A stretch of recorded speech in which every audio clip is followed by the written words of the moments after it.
The suitcase trembled in Cassandra's hand as she closed the apartment door for the last time, her heart hammering against her ribs like a trapped bird seeking freedom.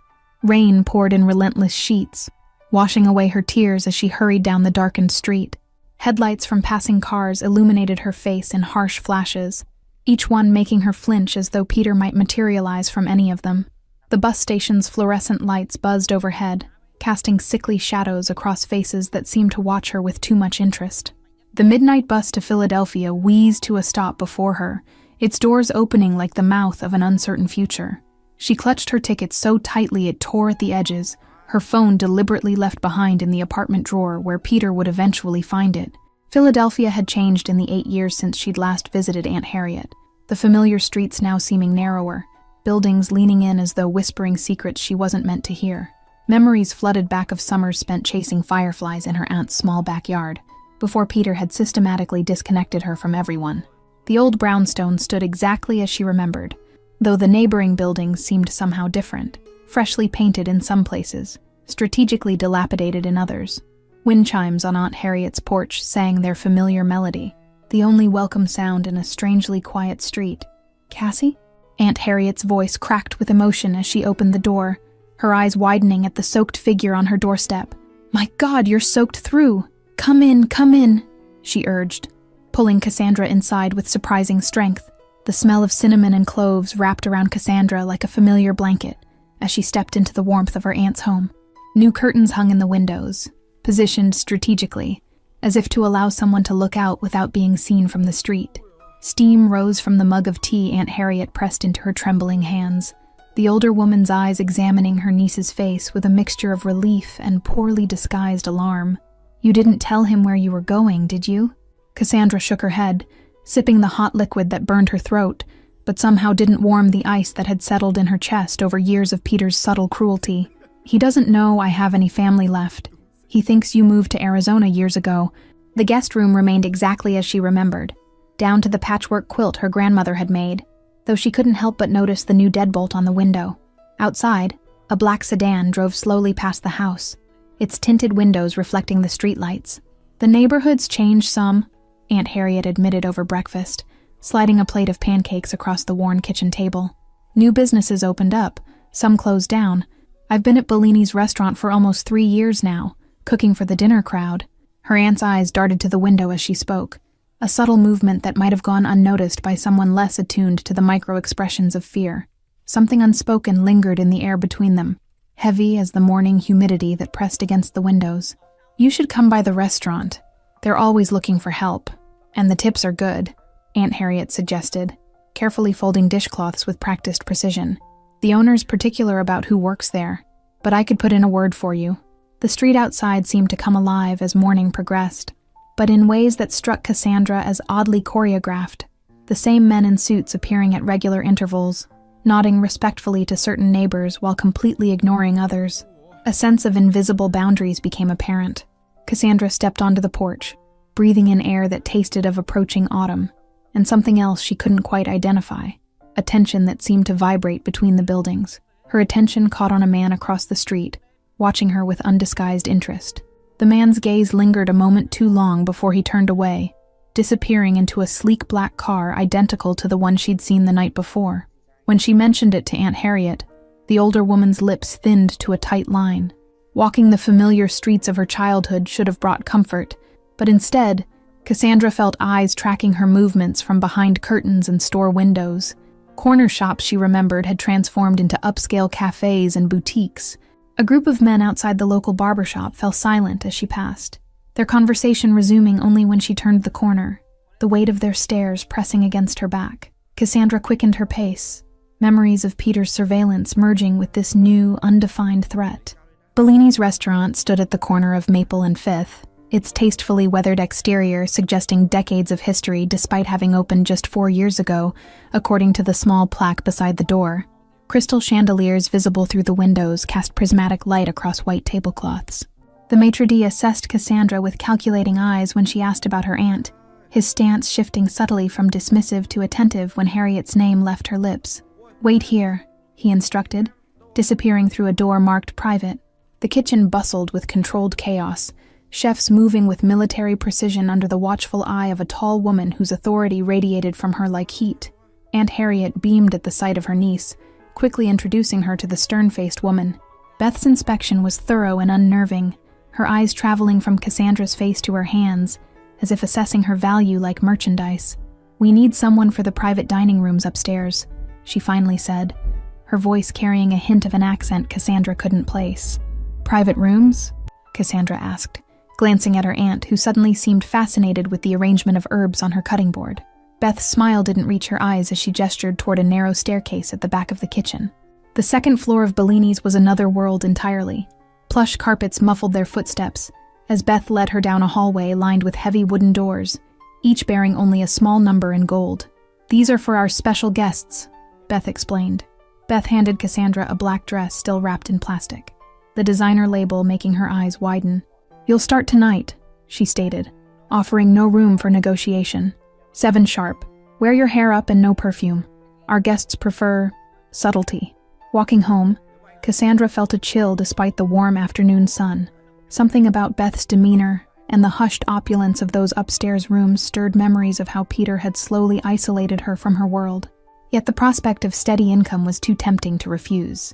She spotted the black sedan again, parked half a block from Aunt Harriet's house, its engine idling.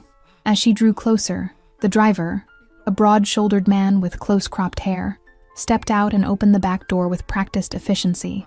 A man emerged from the back seat, his movements fluid and unhurried.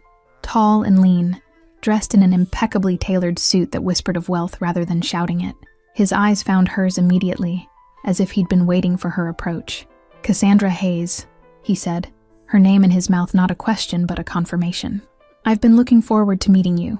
I'm William. I own the neighborhood, including your aunt's house, and Bellini's, where I understand you'll be working." The way William said "own the neighborhood" sent a cold ripple down Cassandra's spine. Not a figure of speech, but a statement of absolute fact. His smile never reached his eyes as he extended his hand, the gesture both invitation and command. "I make it a point to welcome newcomers personally," he continued, his voice carrying the smooth cadence of someone accustomed to being obeyed. His grip was firm but not aggressive when she reluctantly shook his hand, his skin surprisingly warm against her chill fingers. Something behind his carefully constructed facade flickered when he noticed the fading bruise on her wrist, partially concealed by her sleeve. His expression shifted momentarily, before settling back into practiced neutrality, but not before Cassandra caught a flash of genuine anger. That evening at Bellini's, Cassandra learned the true nature of the establishment as she served private rooms filled with impeccably dressed men, conducting business in hushed tones. Conversations abruptly halted when she entered, resuming only after she departed. The man in room 3 never looked up from his papers when she brought his whiskey, but as she turned to leave, his words stopped her. "If he finds you, I can make him disappear." Her blood froze as she realized he wasn't speaking to his companions, but directly to her. William occupied room 1, the largest of the private dining areas, holding court with an assortment of people who seemed to represent every corner of Philadelphia's power structure. Politicians, police officers, business owners, all deferring to him with unmistakable respect, tinged with fear. He beckoned her over as the night progressed, introducing her to his associates with a proprietary air that made her skin crawl, yet simultaneously offered a strange sense of protection. "Cassandra is Harriet's niece," he explained, his hand resting lightly at the small of her back. The weight of William's attention followed her throughout the evening, his eyes finding her across crowded rooms with unsettling consistency. When she dropped a glass, shattering it against the hardwood floor, she froze in terror, memories of Peter's rage at such mistakes flooding back.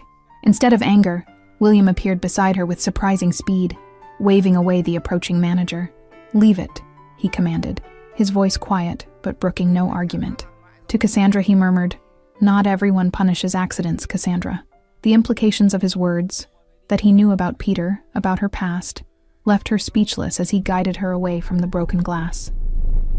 His hand on her elbow was gentle, but she felt the unmistakable weight of ownership in his touch. Walking home that night, Cassandra noticed 2 men trailing at a discreet distance, maintaining the same pace. When she quickened her steps, they matched her. When she slowed, they adjusted accordingly. Their presence, oddly enough, felt more like an escort than a threat. Aunt Harriet was waiting up despite the late hour, her worried expression easing slightly at the sight of her niece returning safely. "How was your first night?" she asked, careful neutrality in her voice betraying her awareness of Bellini's true nature. "William knows about Peter," Cassandra stated flatly, watching her aunt's reaction carefully. Harriet's shoulders slumped slightly. "Confirmation enough. How long has he been watching me? How does he know about the bruises? About why I left?" The kitchen clock ticked loudly in the silence that followed, marking the seconds before Aunt Harriet finally spoke. "I called an old friend when you showed up on my doorstep. Word travels fast in this neighborhood, especially to him. Nothing happens here without William knowing." Cassandra felt the walls of her new sanctuary contract around her, the realization that she had fled one man's control only to land in the territory of another, making her breath catch painfully in her chest. "What does he want from me, Aunt Harriet?" "I protect what's mine," William stated simply the next evening, appearing beside Cassandra at the service station as she prepared a tray of drinks. His proximity sent a conflicting shiver of fear, and something more disturbing, safety, through her veins. The following weeks established a routine: evenings at Bellini's, days spent cautiously exploring her reclaimed freedom, always under the watchful eyes of William's men who maintained a respectful distance. Their presence became a paradoxical comfort, a shield against the specter of Peter's return. Cassandra learned William's operation through whispered conversations among staff. His control extended beyond this neighborhood into much of Philadelphia's underworld, a complex network of protection rackets, gambling operations, and political influence peddled with calculated precision. No violence unless absolutely necessary. William preferred power through intelligence rather than brute force. His interest in her remained perplexing, manifesting in small ways: a black sedan waiting when rainstorms threatened, anonymous deliveries of books she'd mentioned enjoying, a pair of expensive noise-canceling headphones after she'd flinched at a shattering glass. William watched her reactions to these gifts with the intensity of a scientist observing an experiment. One night, arriving for her shift, she found William in heated discussion with a police captain in the restaurant's back office, their conversation cutting off abruptly when she appeared in the doorway. "Stay after closing," William instructed her, his tone making it clear this wasn't a request. The restaurant emptied gradually, staff performing closing rituals with practiced efficiency until only Cassandra remained, nervously folding linens in the private dining room where William had told her to wait. She startled when he entered, 2 crystal glasses and an amber bottle in hand. "Your ex-boyfriend made inquiries at your old apartment complex yesterday," William announced without preamble, pouring 2 fingers of whiskey into each glass and sliding one toward her. "He's looking for you, though not very intelligently." William's network of informants was evidently vast, his knowledge of her past alarmingly detailed as he recounted Peter's movements with clinical precision. "You're not the first woman to seek refuge in my territory from men who didn't deserve them," he explained, studying her over the rim of his glass. Their conversation shifted unexpectedly as midnight approached, William revealing fragments of himself, raised by a grandmother who cleaned houses in this very neighborhood, education at prestigious schools earned through scholarships, a meteoric rise through Philadelphia's criminal hierarchy. His path to power seemed a deliberate rejection of vulnerability, a lesson Cassandra understood too well. "Why help me?" Cassandra finally asked, the question that had burned in her mind since discovering his surveillance. William's smile contained a rare flash of genuine emotion, a glimpse behind the calculated facade he maintained. "Because you remind me of someone I couldn't save," he answered, unexpected honesty in his voice. "And because men like your Peter are predators who mistake fear for respect, something I find particularly distasteful." The boundaries between protector and captor blurred dangerously as William offered her a job beyond serving drinks, managing the legitimate books for several of his businesses, a position that would keep her within his sphere while offering genuine financial independence. The choice felt both liberating and binding, a gilded cage still being a cage. Cassandra accepted with clear conditions: no direct involvement in illegal activities, no interference in her personal life, and an agreement that his men would be less conspicuous in their surveillance. William's amused respect at her negotiation attempt only reinforced her suspicion that he had already anticipated and accepted these terms. Their new arrangement brought Cassandra into a different level of William's world. The upper office of Bellini's transformed into her workspace, surrounded by legitimate invoices and payroll documents that nonetheless served as cover for more questionable financial movements. Her accounting degree, abandoned when Peter insisted she focus on supporting his career, now proved unexpectedly valuable. As weeks passed, Cassandra recognized the dangerous comfort growing between them, William's protective orbit becoming a space where she felt genuinely secure for the first time in years. The price of this security, her tacit acceptance of his criminal enterprise, seemed increasingly justifiable when balanced against the alternative of facing Peter alone. October brought crisp air and changing leaves to Philadelphia, mirroring the transformation in Cassandra's life as she grew more confident navigating William's complex world. The restaurant staff now treated her with deferential respect, recognizing her elevated position within their employer's hierarchy. Her workspace expanded to include oversight of 3 more legitimate businesses: a laundromat, a car service, and a small property management company, all serving as effective fronts for William's less legal operations. Cassandra maintained her ethical boundary by focusing exclusively on the legitimate side, though the artificial separation grew increasingly transparent. Weekly dinners with William became routine, ostensibly to discuss business, but evolving into intellectual sparring, matches that left her both exhilarated and unsettled. His mind worked in fascinating patterns, strategic, 10 steps ahead, yet capable of surprising emotional insight that contradicted his ruthless reputation. Power and protection are different sides of the same coin, William observed during one such dinner, examining the ruby-colored wine in his glass with critical appreciation. The difference lies entirely in how they're wielded, and toward what purpose.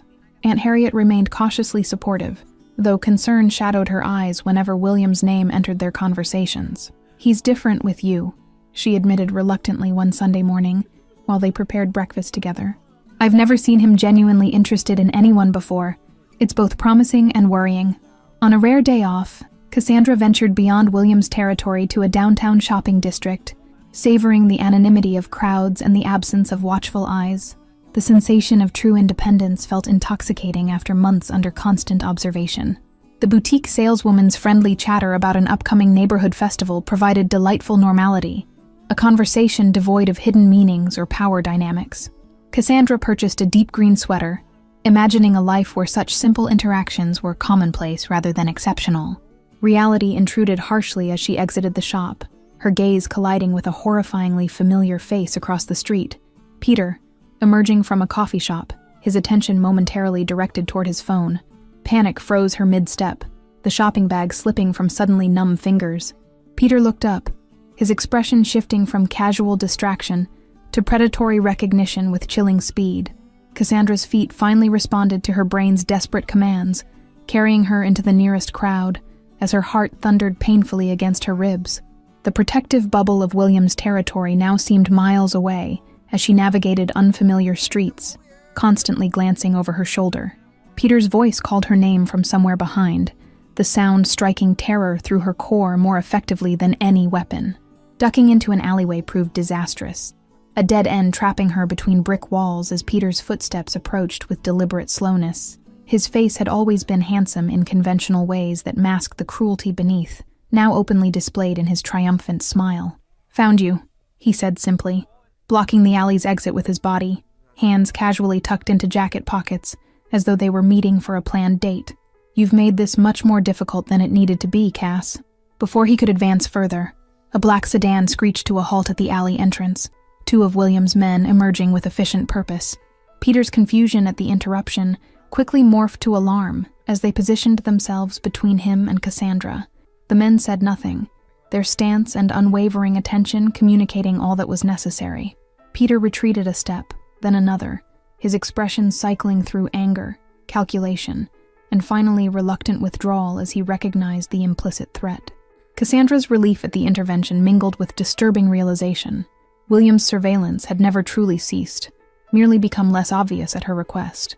The knowledge that her movements remained monitored stirred complicated emotions, gratitude for the timely rescue warring with resentment at the continued invasion of privacy.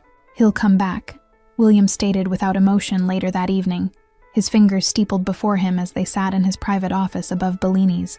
The space reflected his personality, elegant but functional, power disguised as taste. Cassandra's hands trembled slightly as she clutched her tea, the afternoon's encounter having stripped away her carefully constructed sense of security. Peter's reappearance had reignited old terrors, phantom pains from healed bruises flaring at the mere sight of him. "Peter doesn't abandon what he considers his," she confirmed, hating the tremor in her voice, but unable to suppress it. 5 years of gradually increasing control, isolating me from friends, monitoring my calls, accidentally breaking things I loved when displeased. William's expression remained neutral, but something dangerous flickered behind his eyes as she recounted Peter's escalating pattern of abuse. His knuckles whitened around his glass when she described the final incident that had prompted her escape. Peter's hands around her throat when she'd received a text from a male co-worker.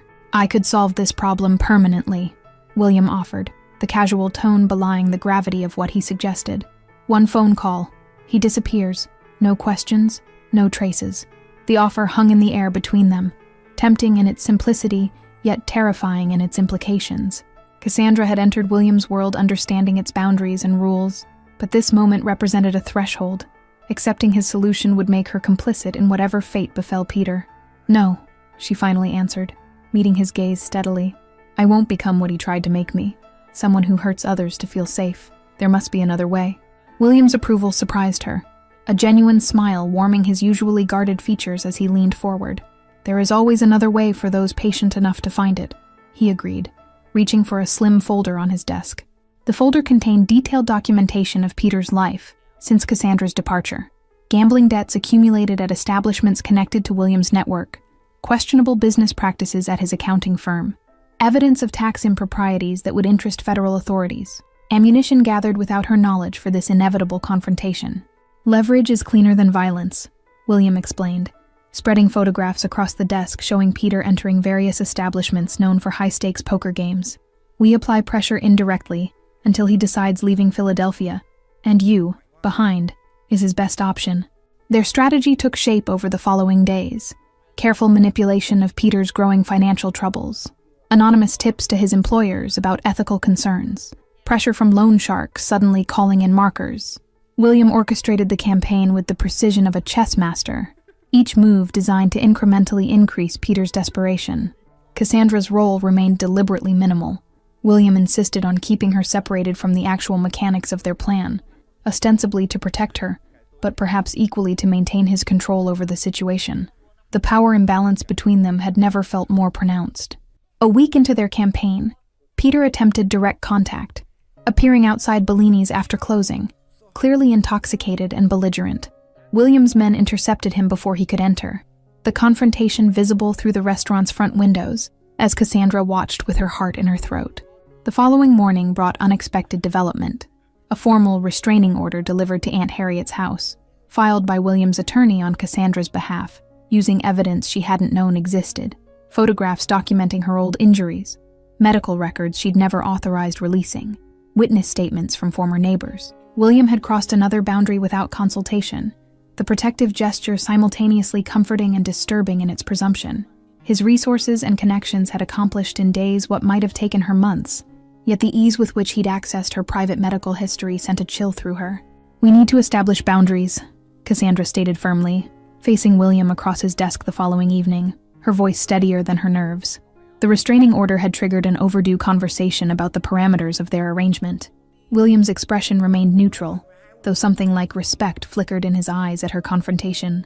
"I acted to protect you," he responded, his tone lacking the defensiveness Peter would have displayed when challenged. Their negotiations stretched into hours, evolving from tense disagreement to thoughtful exchange as they redefined their alliance. William conceded to consult her before taking actions on her behalf, while Cassandra acknowledged her need for his protection against Peter's escalating threats.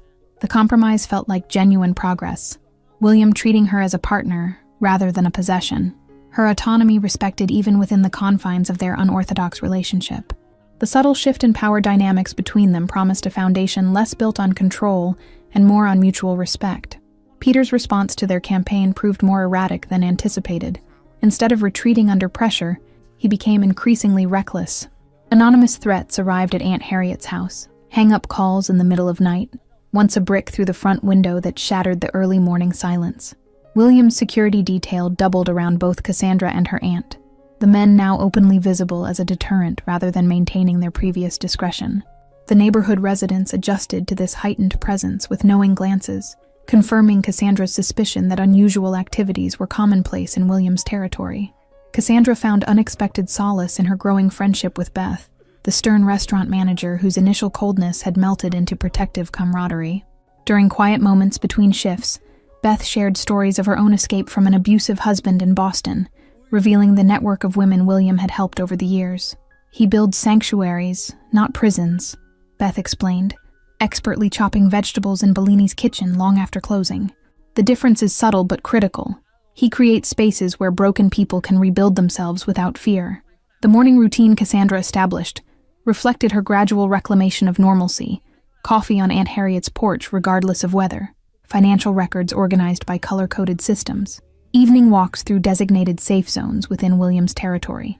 These small rituals of independence served as anchors in the storm of Peter's escalating threats. William's network extended further than Cassandra had initially realized, his influence reaching into city government, where a sympathetic judge expedited paperwork for stronger legal protections. The restaurant's regular clients included detectives who, coincidentally, increased patrols near Aunt Harriet's home, their silent acknowledgement of William when dining at Bellini's speaking volumes about the complex ecosystem of power in Philadelphia. On a rare evening off, Cassandra discovered William's private apartment above another of his businesses, a high-end wine shop 3 blocks from Bellini's. Her unexpected visit to discuss a discrepancy in the restaurant's books revealed a side of him carefully concealed from public view. The space contradicted her expectations, not the ostentatious display of wealth typical of men wielding his kind of power, but rather a sanctuary of understated comfort, filled with books, classical records, and surprisingly skillful charcoal sketches signed with his initials. The artwork depicted Philadelphia streetscapes, including one of Aunt Harriet's house that captured its essence with haunting accuracy. "You draw," Cassandra observed, the revelation of this unexpected talent forcing her to recalibrate her understanding of him yet again. William's shrug conveyed practiced nonchalance, but the careful organization of his art supplies betrayed the importance of this private creative outlet. Their conversation shifted from business to personal history as midnight approached, William revealing fragments of his past previously concealed: his father's imprisonment when he was 12, the grandmother who raised him with strict moral paradoxes, his deliberate choice of criminal enterprise over the corporate world that had rejected him based on his background. The parallels between them emerged with startling clarity, both shaped by people who had tried to control them, both creating elaborate systems of protection against vulnerability. Their connection deepened as they recognized in each other the same careful vigilance against being diminished by others' expectations. Dawn found them still talking, the boundaries between protector and protected, employer and employee, blurring into something far more complicated. When William gently brushed a strand of hair from her face, the gesture contained none of the possessiveness that had characterized Peter's touches, only a question she wasn't yet ready to answer. The strange peace between them shattered 2 days later, when Peter escalated beyond threats to action. Aunt Harriet's car vandalized in the grocery store parking lot, a warning note left on the driver's seat containing details of Cassandra's daily schedule that should have been impossible for him to know. The violation triggered immediate security protocols, William moving both women into secured apartments above Bellini's, his men conducting sweeping investigations that uncovered the unsettling truth. Someone within William's organization had been feeding information to Peter, a betrayal that sent ripples of tension throughout his carefully maintained power structure. William's rage at the discovery manifested not in the explosive violence Cassandra had feared, but in cold, methodical elimination of every possible security breach. The traitor, a recently hired driver with gambling connections to Peter, disappeared without fanfare, the matter handled with disturbing efficiency that served as stark reminder of the world she now inhabited. November arrived with bitter winds that mirrored the increasingly tense atmosphere surrounding Cassandra as Peter's obsession transformed into dangerous fixation. Despite the restraining order, financial pressure, and William's security measures, he persisted with escalating determination. The final provocation came without warning, a small package delivered to Bellini's containing photographs of Cassandra and William together, their expressions captured in moments of unguarded connection. The implicit message required no interpretation. Peter was watching, waiting, planning his retaliation for what he perceived as her betrayal. William's proposed solution remained unchanged, permanent elimination of the threat, but Cassandra continued to resist this final irrevocable step. Making him disappear won't solve the real problem, she argued, pacing the confines of her secured apartment. I'll still be running, just from memories instead of him. Their strategy sessions grew increasingly heated, William's criminal pragmatism clashing with Cassandra's determination to resolve the situation. Without crossing moral lines she still maintained despite her immersion in his world. The impasse between them strained their carefully constructed alliance. "I need to face him," Cassandra finally declared, her decision crystallizing after nights of restless deliberation. "Not alone, but on my terms. Neutral ground. Witnesses present. Your security nearby, but not visible." William's objections were immediate and vehement, his protective instincts warring with respect for her autonomy. Their argument stretched through the night, perspectives shifting gradually as Cassandra articulated her reasoning. Confrontation as reclamation rather than capitulation, facing her fears instead of allowing them to dictate her choices. By dawn, a compromise emerged. A meeting at a public cafe downtown, legal representatives present to document any restraining order violations. William's security positioned strategically throughout the area. Cassandra would face Peter directly, but with substantial safeguards in place. The cafe had been chosen with strategic precision, owned by a former police officer with connections to William, its layout offering no blind spots or secluded corners where Peter might escalate unobserved. Cassandra memorized the exit routes William's security team had mapped out, the knowledge providing tangible reassurance as she prepared for confrontation. William insisted on driving her himself that morning, an unprecedented departure from his usual delegation of transportation duties. His hands gripped the steering wheel with uncharacteristic tension, his typical composed facade slipping just enough to reveal genuine concern beneath the calculated exterior.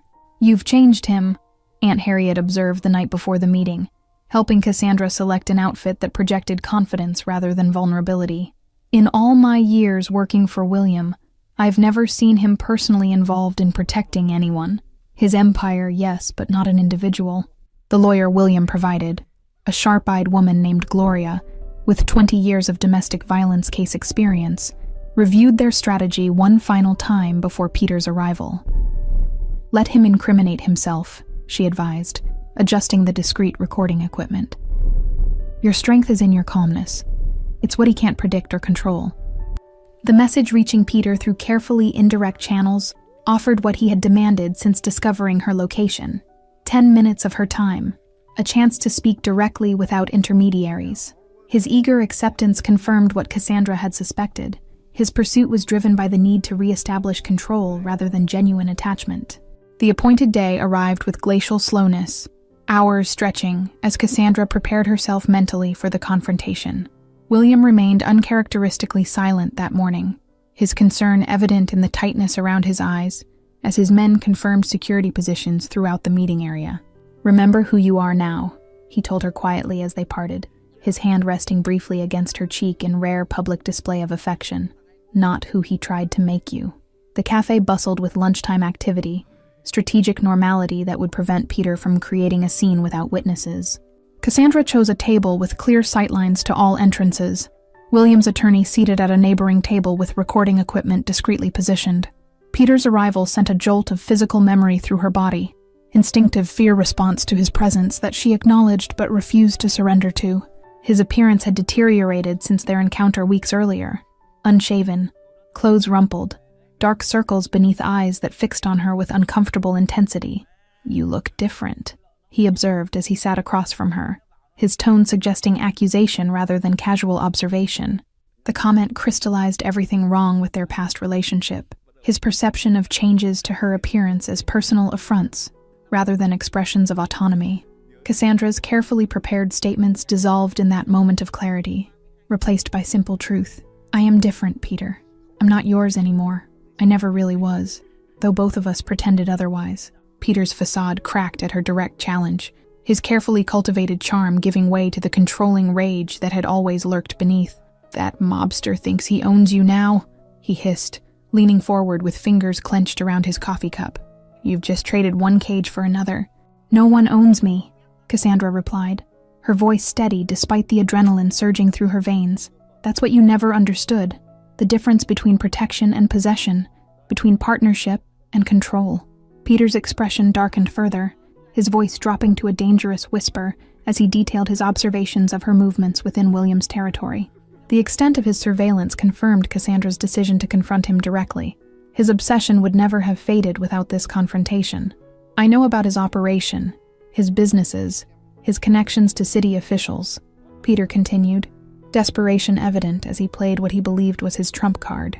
One anonymous tip to federal authorities and his empire collapses, along with anyone connected to his finances. The threat, aimed at her position managing William's legitimate books, might once have terrified her into submission. Now she recognized it as Peter's final attempt to regain control through fear, a tactic that had lost its power once identified.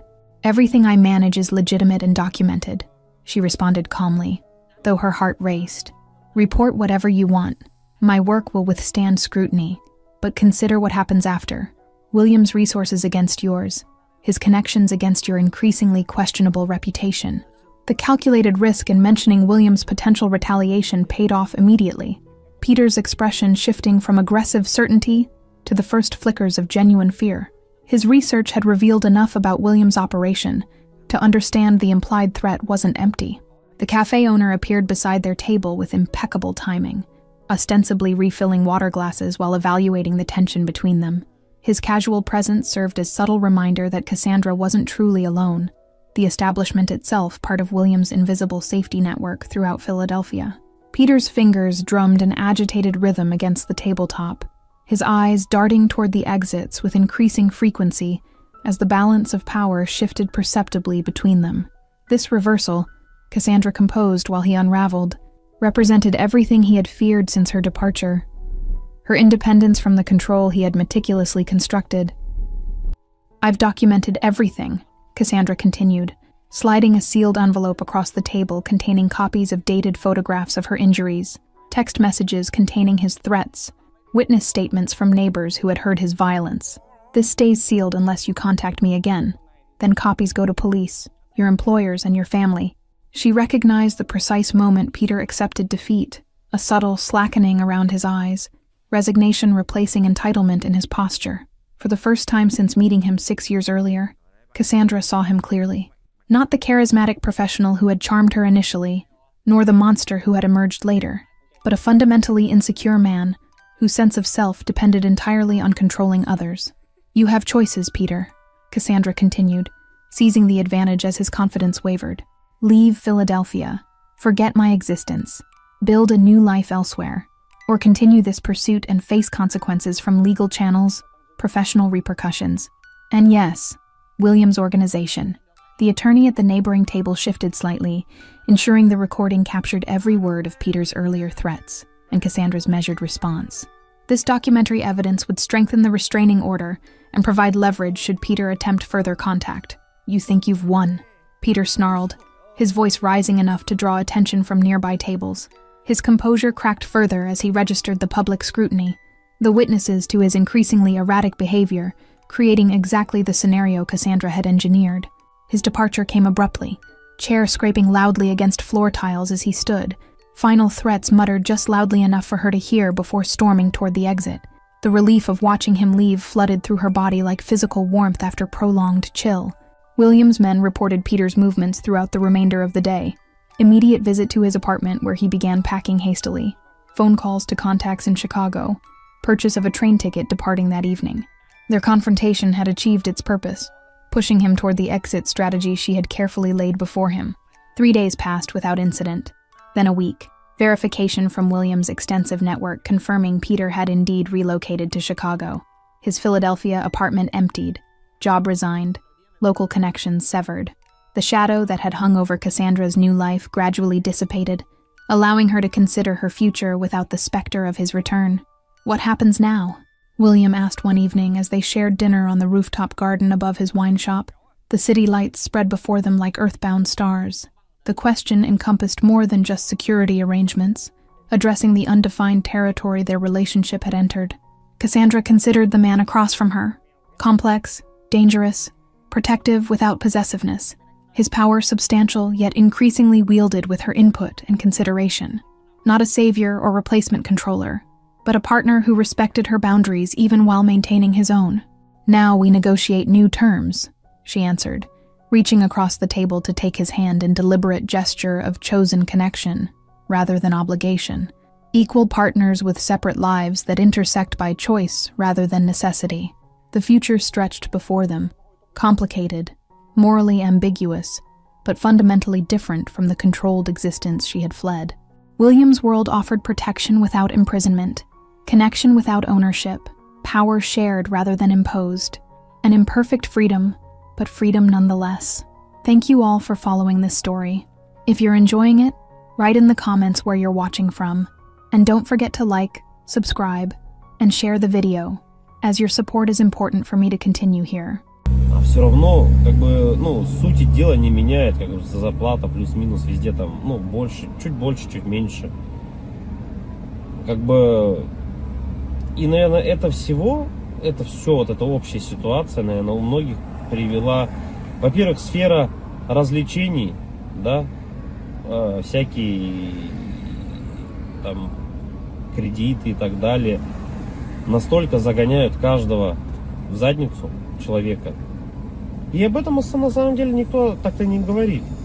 Какое количество сейчас, допустим, даже в те же сложные времена такие, когда вот сейчас идет там специальная военная операция, да, где люди вообще умирают, в принципе, за какую-то сумму денег. Ну, то есть, какая мотивация, то есть, у мужика идти, типа, на войну, воевать и, ну, как бы заработать денег? Потому что он вот в обычной жизни не понимает, типа, как реализовать себя. Ну, он понимает, что он может пойти работать на какую-то работу, где зарплаты его все равно не будет хватать. Как бы тут тоже двойственная сторона. Хорошо, когда она есть, плохо, когда ее нету. Да, вот это маленькая даже зарплаты. Но морально-то ты все равно подавлен. Ты понимаешь, да, я там пойду туда, но как бы смысла мне этого не принесет большого. Да, у меня там станет, если я вообще не работаю и буду работать за 50 тысяч, хорошо, что они у меня есть, я смогу там покушать себе купить, но это же дизмораль. Когда ты заходишь в интернет и видишь, как люди там в Дубае летают, покупают себе огромное количество автомобилей какие-то, ну, много всего такого, что ты за эту зарплату себе никогда в жизни позволить не сможешь. И как человеку оставаться морально, типа, сильным? Что ему нужно делать? Ну, наверное, во-первых, это, наверное, все от семьи исходит, да? То есть, какая семья у тебя, как она построена. Если ты один живешь, это сложно, да, ты будешь сам себя, но у тебя, опять-таки, возможно, ну, родители, если есть, которые друзья поддержат тебя в какой-то момент, хотя бы просто отвлекут тебя от этих мыслей. А если у тебя, к примеру, там, семья, жена, к примеру, да, есть дети, то тут, наверное, поддержка только от них исходит какая-то. Вот. Чтобы не упиваться в своих мыслях о том, что какая нынче сложная жизнь. И, наверное, других-то вариантов, в принципе-то, и нету. Какие вот еще варианты, в принципе, изменить, поменять свою жизнь настолько, чтобы она была, ну, казалась тебе удачной, да, реализованным себя в жизни, в чем-то. В чем, вот как проявляется на самом деле у нас реализованность? Наверное, у 90% случаев это финансовое благополучие, финансовая независимость. Это, наверное, одно из таких ключевых моментов, когда человек, наверное, считает себя реализованным, да, в этой жизни. То есть, как добиться этого? То есть, с учетом того, что даже возьмем нашу страну, да, сколько миллионов людей здесь живет, как каждому добиться этого результата? Непонятно. И с каждым годом просто ситуация становится все хуже и хуже. Все дорожает, люди зарабатывают либо столько же. Ну, даже если они зарабатывают столько же, на самом деле этого все уже недостаточно. К чему это все приведет на самом деле? В оконцове, наверное, мир погрязнет в большую депрессию в какую-то. Какие-то войны, возможно, или еще что-то еще больше глобальных таких вещей, которые не приведут ни к чему хорошему на самом деле. поддержка каждого человека именно для того, чтобы он держался, наверное, морально, заключается в том, что, ну, наверное, дом, в который ты приходишь, должен быть крепостью твоей, да, что это единственное должно быть место, где ты будешь чувствовать себя под защитой. Для этого было придумано, наверное, своя пещера изначально, потом свои какие-то чумы, палатки различные, да, потом все это превратилось, на данный момент это у нас дома, квартиры, в которые мы приходим и должны ощущать себя в безопасности, чтобы можно быть немного морально расслабленным с учетом того, что ты выходишь каждый день на работу, на улицу, и все равно давление вот это вот, оно все равно присутствует. Когда ты заходишь в магазин, видишь цены эти, да, и так далее, не можешь себе что-то там приобрести, позволить на ежедневной основе, это откладывает большой, наверное, отпечаток. Не, наверное, а точно. И поэтому, когда возвращаясь домой, ты чувствуешь, вот хотя бы есть типа уголок того места, куда ты можешь прийти.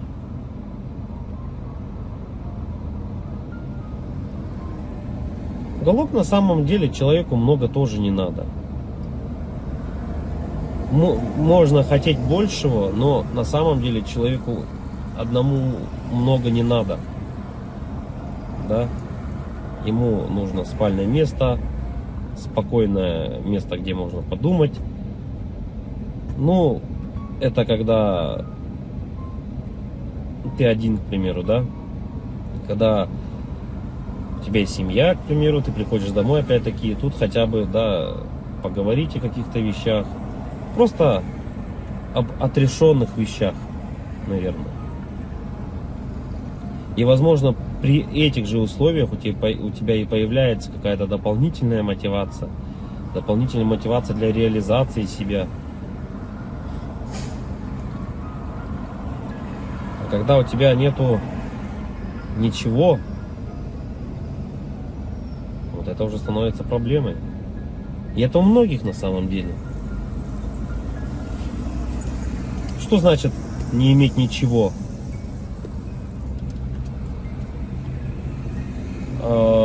Тут, наверное,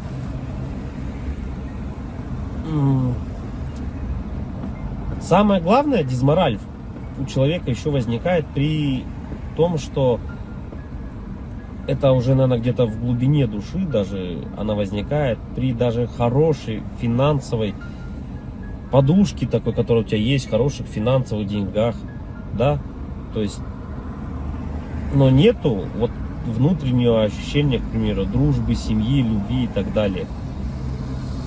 Это уже отдельно на самом деле разговор, потому что мы, вот, к примеру, можем взять, как сейчас вот Новстрой, если кто-то смотрит, насколько тяжело обладать такими финансами и не иметь, по сути, ничего. Ни друзей, ничего не иметь.